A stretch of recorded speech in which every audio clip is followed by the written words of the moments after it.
Hi, I'm Phoebe and welcome to DRTM. Today we're talking about coiling cables. Coiling cables is super important for the longevity of your cable. The better you coil it over its lifetime, the longer it's going to last. Now, to begin, what you're going to do is take your cable and let it loose and untangle it all. Now, you might need to run your hand along it, like I'm doing here, to get rid of all the knots. Once you've got a nice tangle-free cable, what you're going to do is you're going to put the cable in your non-dominant hand. I'm right-handed, so I'm going to put this in my left hand. However, if you're left-handed, you can just swap it over. But I'm going to hold this in my left hand, and this hand stays this way the whole time. Slightly open, just letting the cable sit on top. Then, with my right hand, I'm going to come and pinch underneath, and I'm going to make a loop and meet my other hand.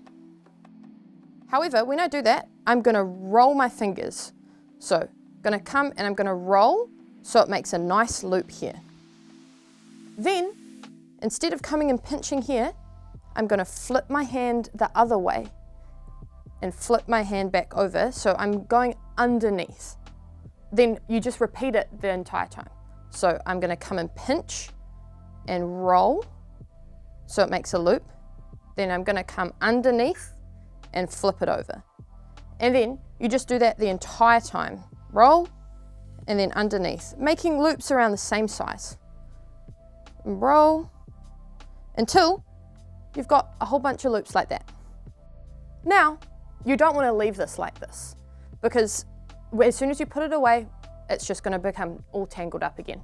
So you want to tie it up. A lot of cables have little ties, like this one does here. So you're just going to tie it around and Velcro it together. But some don't. So the best way to do that is to use electrical tape, otherwise known as lecky, for people in the industry. And you just do the same thing. You just tie it around, snap it together, and you're done. Thank you for watching, and please check out all of our other videos for other skills that you need to know.